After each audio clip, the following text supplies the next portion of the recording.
सत श्री अकाल स्टूडेंट्स, मैं Rupinder Kaur, chemistry lecturer Guru Nanak Dev polytechnic college Ludhiana. अज आप जो टॉपिक बारे डिस्कस करना है वो कुछ डेफिनेशनस है। वो डेफिनेशन केड़ियां साढ़े कोल आइसोटॉप्स, आइसोटोन्स एंड आइसोबार्स। बेटा इत्थे जिहड़ा आइसो वर्ड आप यूज कर रहे हैं, आइसो का मतलब हुंदा सेम, राइट। आइसोटॉप वर्ड नूं असीं हुण चंगी तरह एग्जाम्पल लैके एक्सप्लेन करना है। What are isotopes? आइसोटॉप्स नूं किस तरह असीं डिफाइन कर सकते हैं? What are isotopes?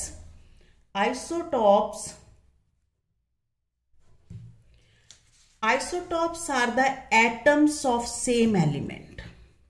एक गल याद रखनी है, isotopes are the atoms of same element. मान लो मेरे को एलिमेंट ए आ, ये उहदे अलग अलग एटम्स है, right.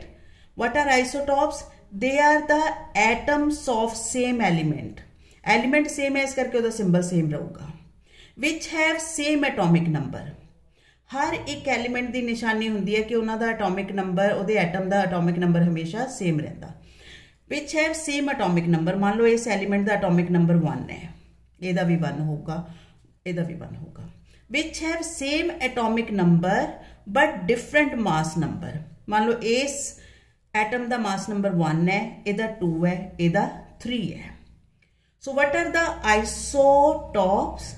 They are the atoms of same element with same atomic numbers but different mass number.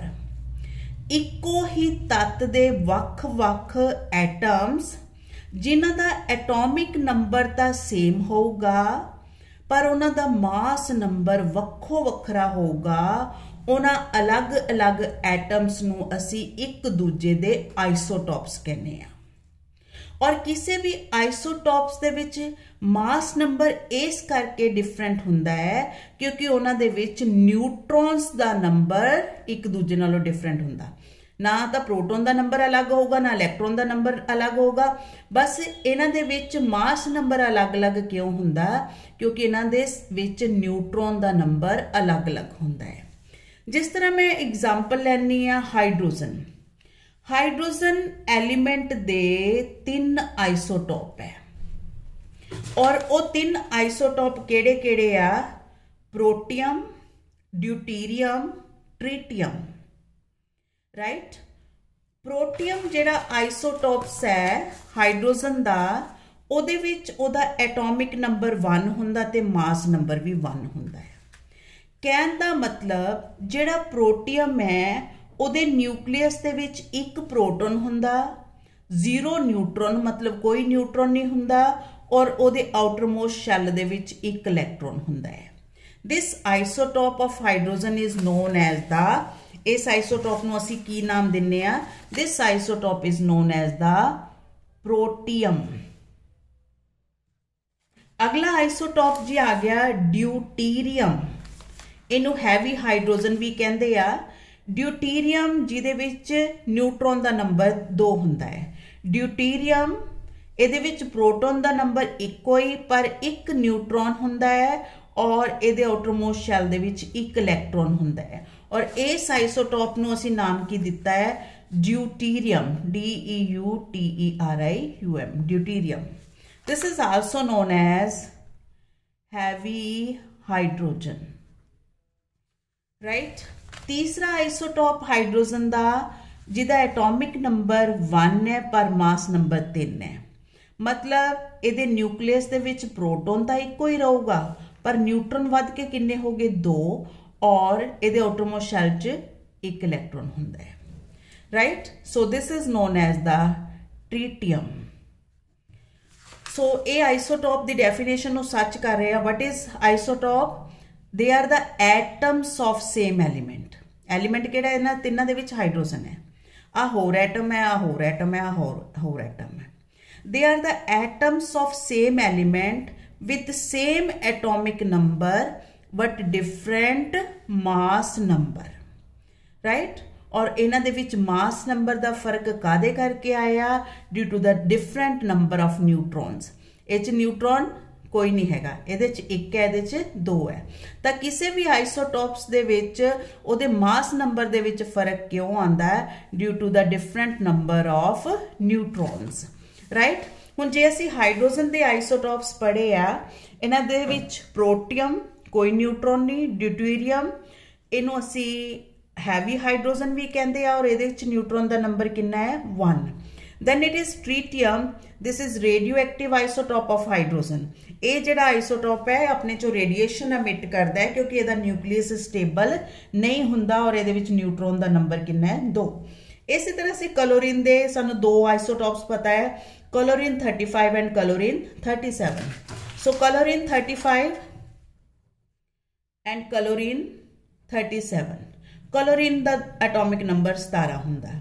So they are the atoms of same element with same atomic number but different mass number, so they are known as isotopes of each other. इसी तरह राजे कई बार paper they which question पूछ लेंदे आ, जिवें आ question लिखिया होया oxygen 16 and oxygen 17, tell the relationship between these atoms, right. Relationship की है इन्हां दोनों दे विच, किस तरह एक दूजे नाल रिलेटेड है। तुसीं सिंपली मास नंबर ते देखना क्योंकि एटम सेम तरीके दे ना, आ भी ऑक्सीजन है, आ भी ऑक्सीजन है, ठीक है। हुण ऑक्सीजन है तो नैचुरली उहदा एटॉमिक नंबर सेम ही होगा, पर जे किसी एलीमेंट दे अलग अलग एटम जिन्हां दा एटॉमिक नंबर सेम होवे पर मास नंबर डिफरेंट होवे, उन्हां नूं असीं एक दूजे दे आइसोटॉप्स कहने आ।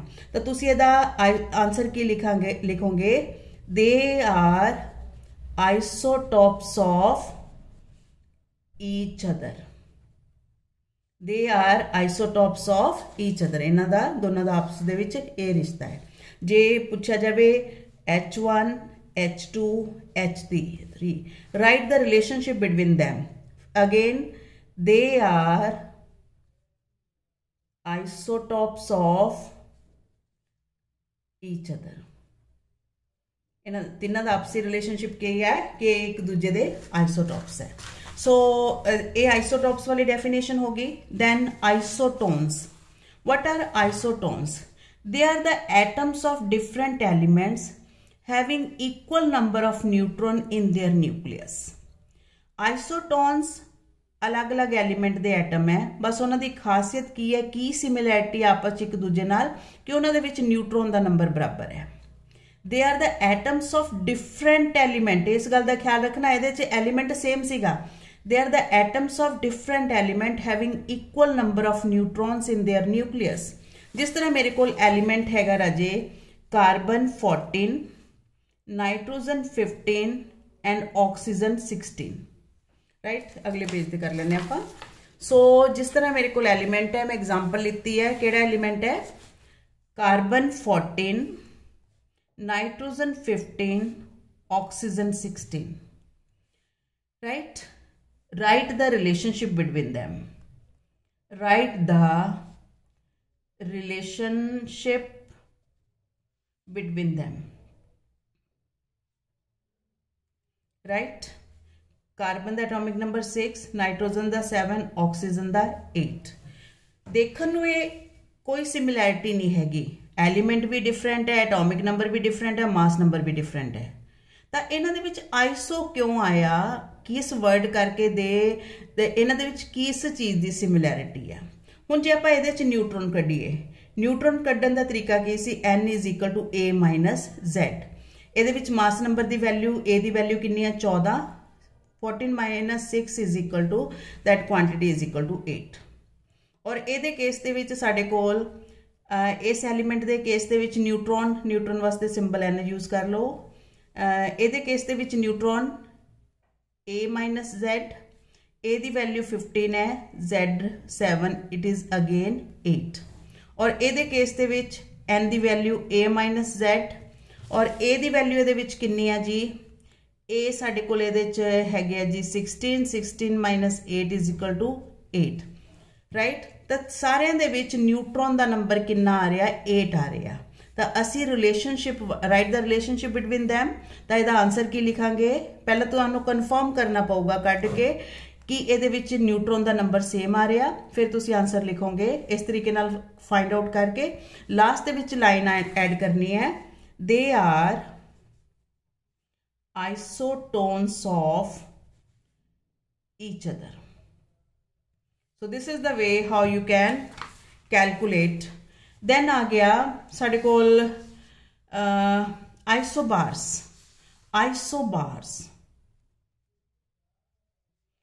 How you will define the isobars?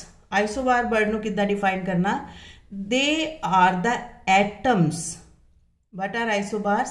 They are the atoms of different element. एक element suppose A है, दूसरा B है. They are the atoms of different element. जो element different है, naturally उन्हों दा atomic number different होगा. With different atomic numbers. मान लो इधर atomic number 2 है, तो इधर suppose 4 है. They are the atoms of different element with different atomic number but same mass number. Suppose ਇਹਦਾ भी mass number ਸਾਡੇ ਕੋਲ किन्ना है 8 है, तो ਇਹਦਾ भी mass number 8 है. आप simple example लेती है. They are the atoms of different element with different atomic numbers but same mass number. So they are known as the isobars, right? Isobars. Iso मतलब same, bars मतलब masses. जिन्हों का atomic number different होवे पर mass number same होन, right? They are known as isobars of each other. Simply जिਵੇਂ मेरे को example हैगी आ calcium 40 and argon 40.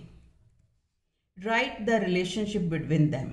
Write the relationship between them. की रिलेशनशिप है, एलिमेंट डिफरेंट है लेकिन मास नंबर सेम है. You will write here they are isobars of each other.